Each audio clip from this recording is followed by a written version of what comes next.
그러면 이렇게 이제 재료가 준비가 되어 있기 때문에 이제 담는 과정들을 갖다가 살펴보겠습니다.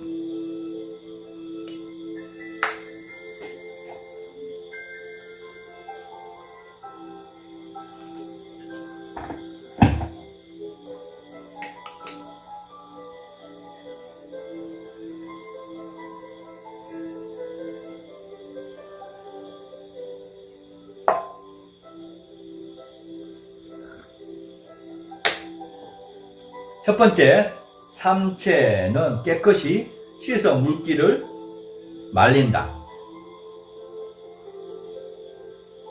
두 번째, 분량의 설탕 중 60%인 600g을 일부 용기 바닥에 약 1cm 두께로 붓는다. 세 번째, 삼채의 물기가 완전히 마른 삼채를 칼로 약 1cm에서 2cm 가량을 썰어서 준비를 한다.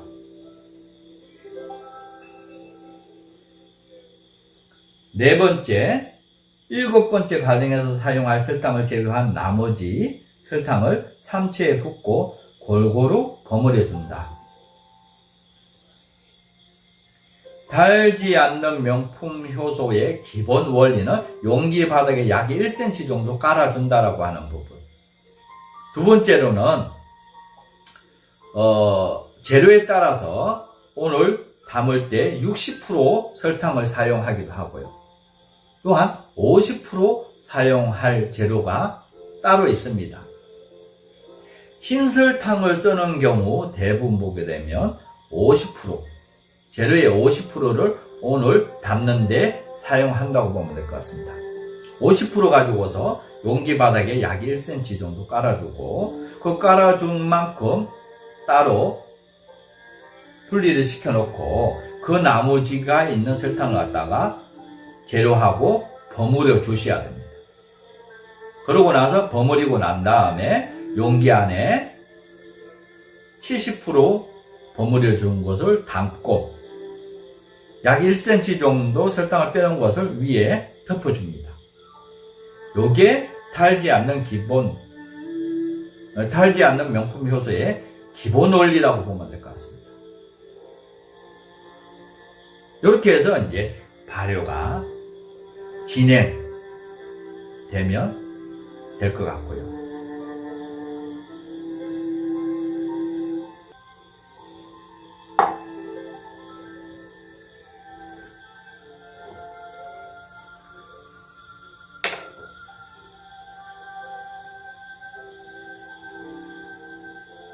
다섯 번째, 설탕이 삼채에 골고루 묻어야 발효 과정에서 부패할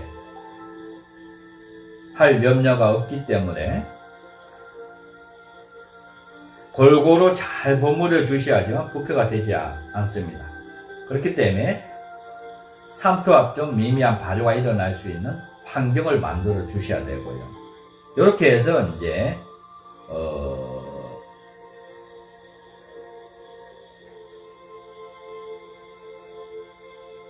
버무리게 되면 삼채에서 향이 나오고 액이 스며들어 설탕하고 잘 어우러집니다. 그래서 코팅이 될 수 있게끔 해주셔야 되고요. 그래서 그것이 이제 삼투압 좀 미미한 발효가 일어날 수 있는 환경을 만들어 주는 겁니다. 다시 설명한다고 하게 되면 삼채와 설탕 골고루 버무려 주셔야 되는데 너무 세게 버무리게 되면 찐득찐득한 성분이 나오게 되고 너무 약하게 하게 되면 설탕하고 잘 묻지가 않습니다.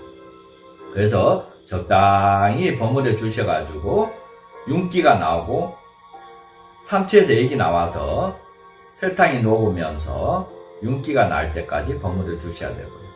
이렇게 해서 이제 용기 안에다가 70% 채워주시면 됩니다. 여섯 번째, 설탕에 버무린 삼채를 용기에 70% 정도만 차게 담는다. 안녕하세요. 오늘도 역용되는 식물을 소개하도록 하겠습니다. 오늘은 고혈압을 치유하고 신장 기능을 강화하는 산사나무에 대해서 소개하도록 하겠습니다. 먼저 산사나무는 동서양을 막론하고 악귀를 물리치는 수어나무로 유명하고 우리나라와 중국에서는 잡기가 들어오지 못하도록 울타리용으로 많이 심었다고 합니다. 또한 산사나무에 대한 이야기를 하자면 그리스 로마 시대에는 결혼식 때 신부가 머리에 쓰는 거는 산사나무를 장식하거나 아기의 료람 옆에 놓아두는 풍습이 전해져 오고 서양에서는 산사나무를 벼락을 막아준다고 해서 호손, 5월을 대표하는 나무라 하여 메이라고 한다. 1620년 청교도들이 아메리카 신대륙을 넘어갈 때 메이플라워 호를 타고 간 것은 산사나무가 벼락을 막아 해상 재난으로부터 배를 보호해 줄 것을 기원하는 의미였다. 성경에서 나오는 아론의 지팡이를 비롯한 위대한 영웅이나 성직자가 산사나무 지팡이를 가지고 다니다가 땅에 꽂으면 뿌리가 내리고 쓱쓱이 돋았다는 전설이 있다. 중국에서는 15세기 명나라 때부터 산사나무를 식용 양용으로 애용해왔고 중국 고시에서에도 산사나무가 소재로서 자주 등장한다. 또한 기름진 음식과 육식을 즐기는 중국 사람들은 산사나무 열매로 만든 음료나 통조림 설탕이나 엿을 발라 꼬치를 일로 꿰어 파는 당호로를 즐겨 먹었다고 한다. 겨울철 중국에 가면 즉석에서 당호로를 만들어 파는 상인들을 쉽게 볼 수 있고 우리나라 일부 지방에서는 산사나무 열매로 산사죽, 산사탕, 산사병을 만들어 먹는 풍습이 전해져 내려오고 있다고 합니다.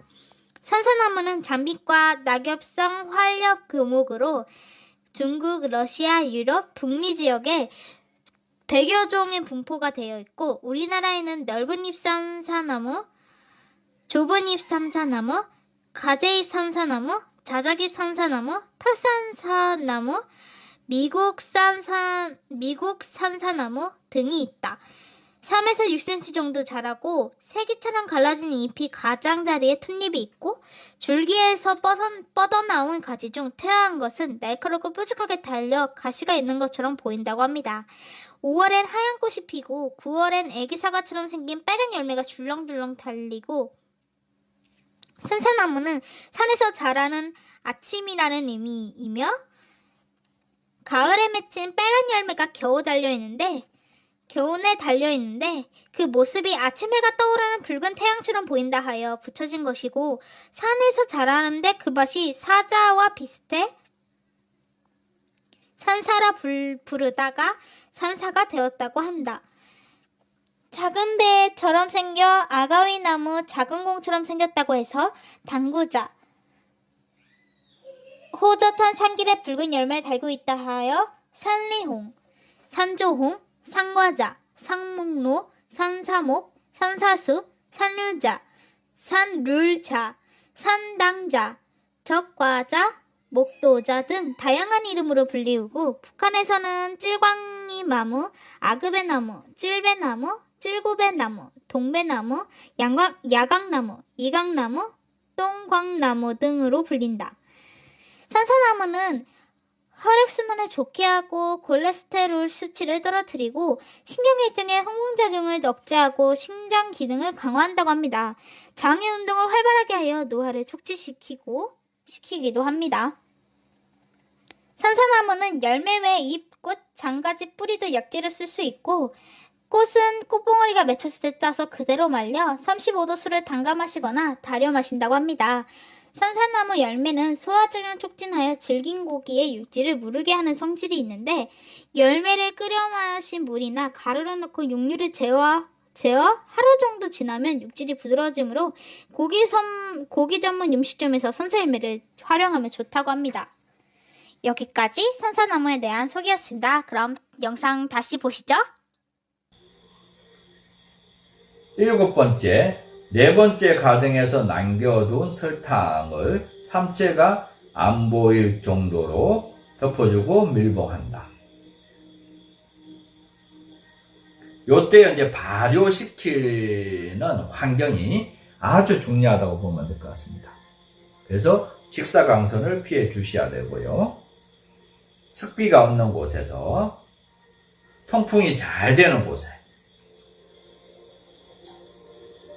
온도가 낮은 곳에서 발효에 들어가셔야 됩니다. 이렇게 발효 환경이라고 하는 부분이 매우 중요하다고 보면 될 것 같고요. 그래서 지역에 따라서 조금씩 달라질 수가 있는데 여기에서 더 중요한 것을 보게 되면 습기가 없는 곳에 통풍이 잘 되는 곳에서 발효를 시켜 주셔야지 달지 않는 명품 효소가 잘 만들어질 수가 있습니다. 여덟 번째, 발효가 시작되면 위에 덮었던 설탕들이 점차 사라진다. 이 설탕이 30%쯤 남아있을 때 남겨둔 설탕 400g을 설탕을 2회 내지 3회 분량으로 나누어 2, 3회 걸쳐 다시 덮어주고 밀봉한다.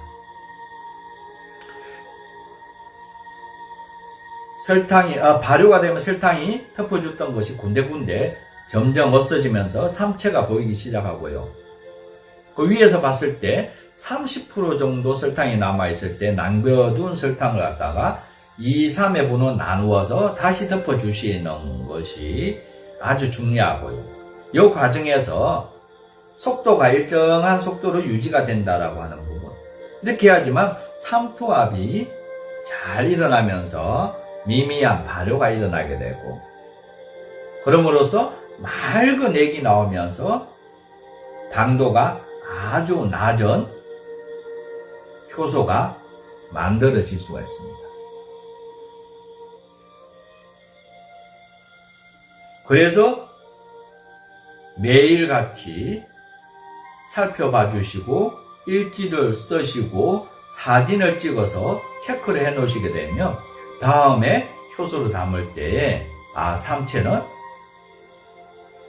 온도와 습도와 직사광선이 피한 곳에서 바람이 잘 통하는 곳에서 발효에 들어갔는데 며칠 정도 됐을 때 설탕이 좀 없어지기 시작하게 되면서 액이 나오기 시작하게 되고, 그러면서 언제쯤 제설탕을 먹이로 사용해야 되는지를 갖다가 일일이 적어 놓으시게 되면 그 과정들이 기술을 습득하게 됩니다.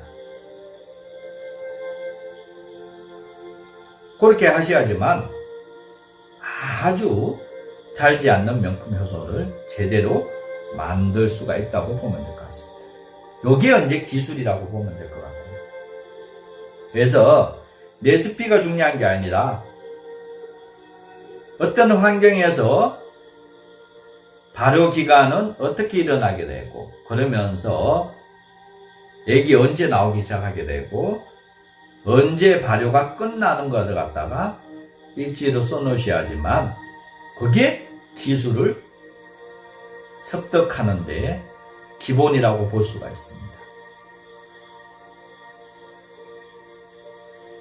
아홉 번째, 삼체의 발효 기간은 3, 4개월이다. 열 번째, 발효가 끝나면 액만 걸려서 숙성 용기에 담아 숙성시킨다. 삼체의 숙성 기간은 약 1년 이상이다. 저는 이제 보통 보게 되면 달지 않는 명품 효소의 숙성 기간은 보통 2년 이상을 갖다가 숙성을 시킵니다. 그래야지만 달지 않고 효능도 뛰어난 효소가 만들어집니다. 그래서 발효 과정에서 설탕을 제때 접어주는 것이 아주 중요하고요.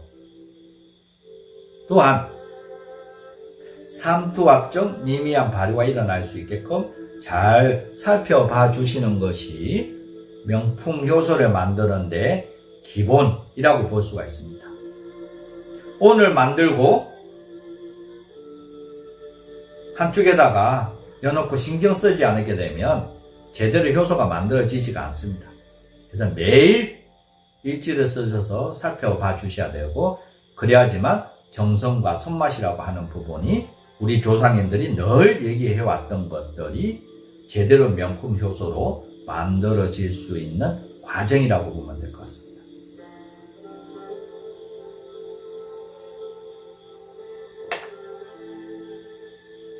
오늘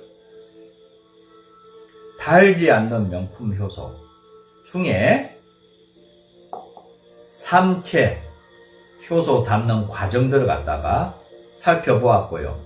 또한 원산지나 효능에 대해서 살펴볼 수 있는 시간을 가졌습니다.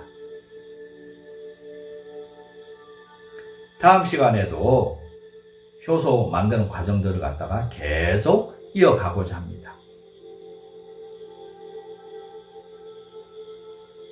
기대해 주시고 살펴봐 주셨으면 합니다. 오늘 김시안 원장이었습니다. 감사합니다.